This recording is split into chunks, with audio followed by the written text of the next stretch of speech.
Hi, I'm Keith Richards, and here's a few of my famous last words.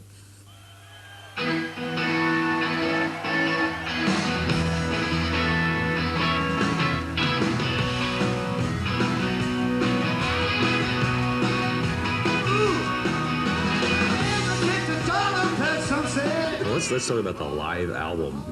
I imagine this to be a real draining experience to go listen to like 50 takes of each song. It is. It's a weird process. Live albums, because you don't make that many of them. I mean, making records generally in the studio, you're in control and you build it up as you go along, and you can alter things as you go along. With live records, it's strange. You're confronted with this enormous pile of pre-recorded material, you know, and trying to plow through it to see what out of this is going to make a good live album. And you always forget about live albums until you have to make them again. And this is endless process of elimination. What do you try to accomplish with it? I mean, this is not the Stones' first live album, of course. Did you think that it's presenting the band in the way it is now? You're trying to capture the era or the moment? I suppose that also because the band, you know, is still putting out new stuff, and we can add to the bulk of it. That's the other difficult thing about live albums, is that with a band that's been going this long, is that obviously a lot of the material is the same. So I mean, what do you call it? The best versions yet, or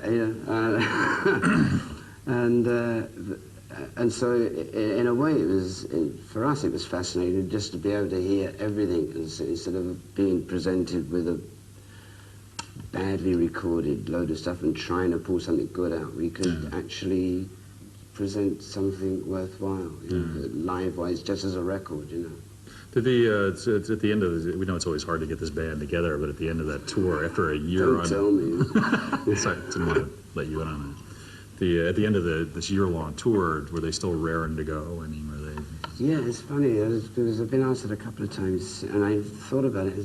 In actual fact, even though it was one of the longest concentrated periods that we've ever done on the road, and certainly the longest show we've ever done, I never knew them as energetic and as fresh at the end of the tour. And, you know, maybe knowing how to pace ourselves a bit, you know, in every way.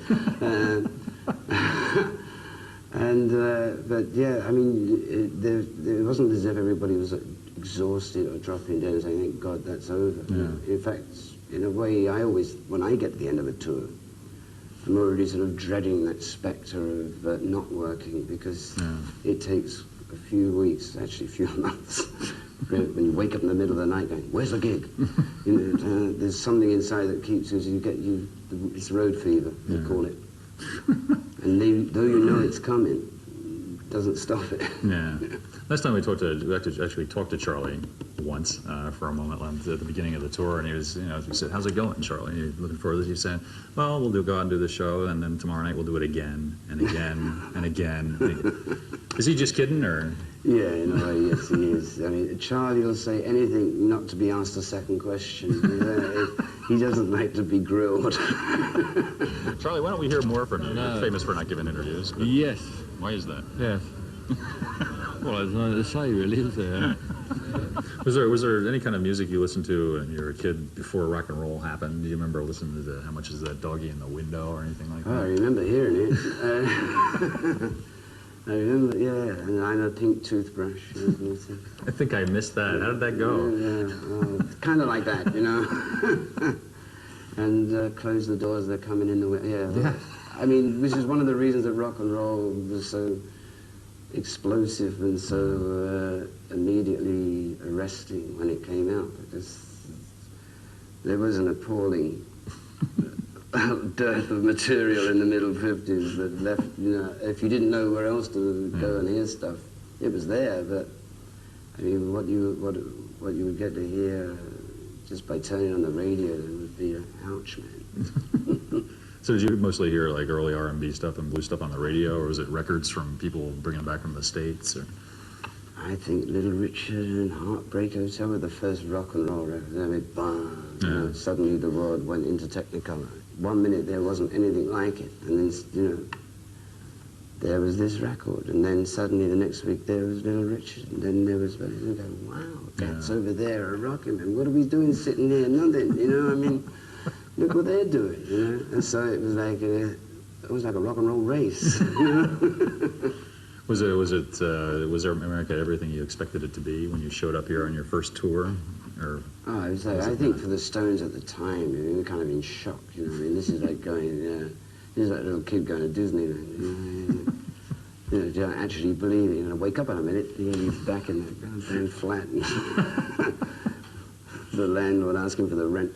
And, you know, I mean, I think it took us a while. I mean, we adapted pretty quick because, I mean, day-to-day grind soon as rubs off the guilt, you know. But, no, it was endlessly fascinating for us, especially the first couple of years, like being able to go and check this out, check this out. I went here, I got these records, and I went to see so-and-so play last night, and all of that. It was an endless sort of, it was like I say, like going to Disneyland. You know, took this ride, took this, I went and saw it. It was, you know, who's playing at James Brown's at the Apollo, right? You know, I mean, we were like little tourists. Although the Stones have been based on blues and R&B, they always related to what was going on at the moment, you know, and in music or this, that, or the other thing. Is there anything going on at the moment that you would relate to as in terms of let's do some new material along these, or Mick might be doing this, I suppose. Mick will do it more than I will, but you know, it's funny. I hear some new stuff. I mean, as I say, the Divinyl stuff, right? I mean, I'll listen to something because I know that somebody I know is playing on it. You know, so that's the way I hear it, rather than going to what's new this week.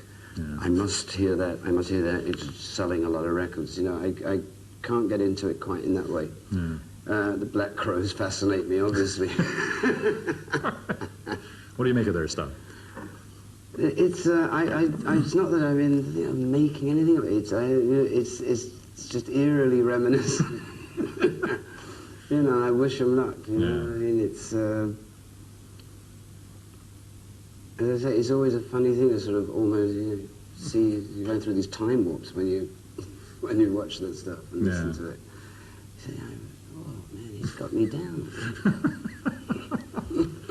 Do you ever look back at the old Stone stuff and say, "Yeah, I wonder what it would have been like if I hadn't been like flat on my back or something, or the other guys if we hadn't been drinking or taking this or that"? Sometimes, yeah, but I mean, and then I think probably wouldn't have been as interesting.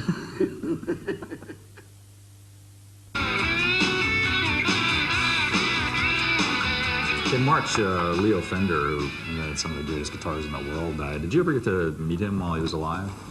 I have a feeling I did.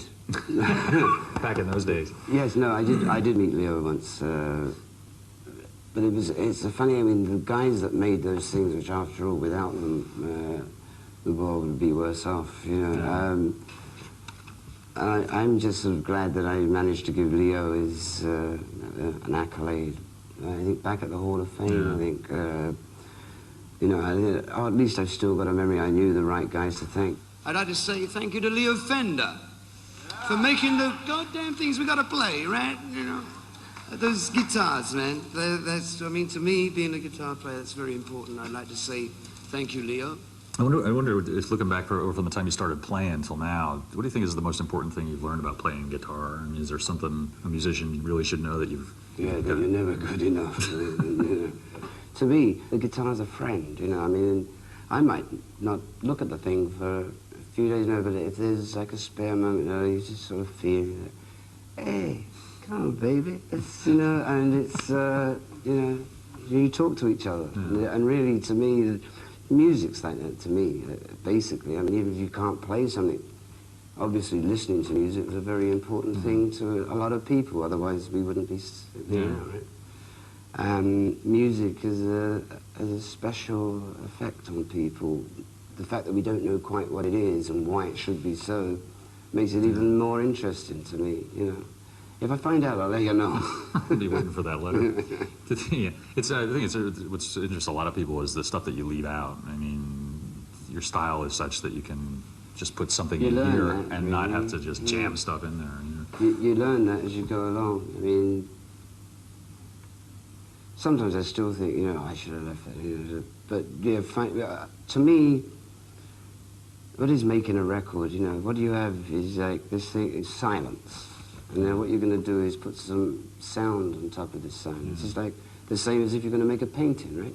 You got an empty canvas, or you got a, you know, Michelangelo had a whitewashed ceiling, and you get the Sistine Chapel, you know, because you make some little marks on it. And the same with music, you've got silence, and you put some noise on it here and there, and as you go along doing it, you start to realize